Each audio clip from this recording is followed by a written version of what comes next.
For me, it all began in the onset of spring of 2010. Everything was fine one day to shit in a blender without a cap the next. Nobody knows how it really started, and no one thought it could happen. Well, except for Patches the hobo down the road. Zombies had risen and were spreading globally. Early estimates had shown that only a minor fraction of humanity would survive a zombie outbreak.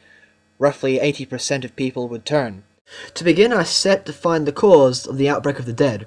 My search led me to Dr. Sullivan Forsyth, who, while having a shady record, was reportedly trying to study the zombie horde.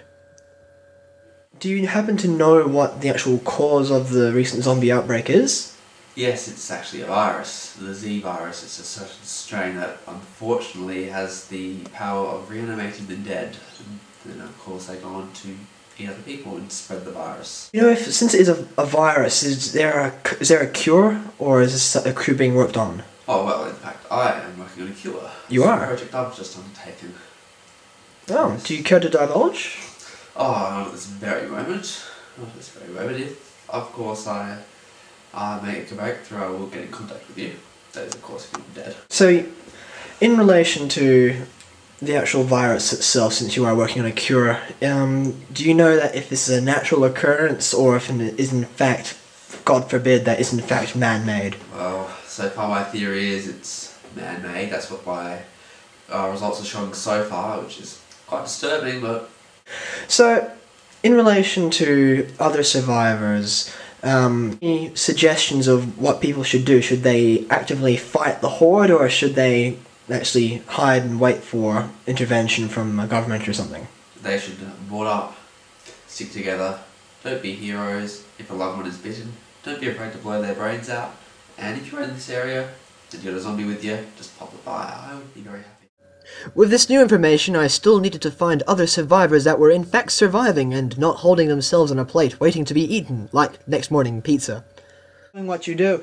Have you actually encountered any other survivors? I have on certain occasions, but unfortunately they're no longer with us. So you mean that they turned? Yeah, sure. Let's go with that one. What's been your secret to staying alive so far while so many others have died? I like to keep myself sane and go out for recreational purposes. See, the zombification, or Z virus as we like to call it, is a non-sexually transmitted disease. So I like to keep my morale up. Non-ST... oh god. Moving on. You got a really pretty mouth. You got two options here, boy. Think real hard now. I'll be going. I soon realized that the negative effects of the outbreak were causing psychotic members of society to take power. Would this be the fate of humanity? Then I found hope. It's important to always be armed. As long as you have a weapon, zombies can't touch you. Keep an eye out for other survivors. If you're in a pickle, always good to have a helping hand. Also, bandages. Zombie bites, deadly, but if you bandage them up, you've got an extra bit of help there. Fair enough. Well, I've noticed there's a couple of other survivors here at the safe house. Is it safe to say that you've had a pretty perfect record, that you don't actually forget other people? Hasn't been a one that I've known about that I've missed. Perfect clean sweep here. Nobody's gone unanswered for. Oh, that's fairly impressive. I'm pretty happy with it. I don't know about anyone else that's done it, but I do what I can. No, only if there are more people like you. One can hope. There is still much to cover, but at least I have found some proof that one could survive the zombie outbreak. Now, for next time.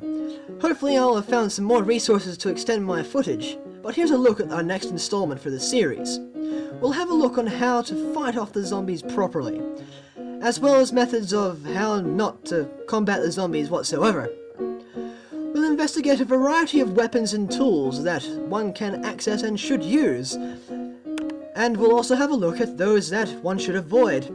Unless you're Batman! We'll also have a look at places that one should be able to go to fortify to increase your odds of survival, and locations that, well, honestly, you should avoid and you shouldn't be.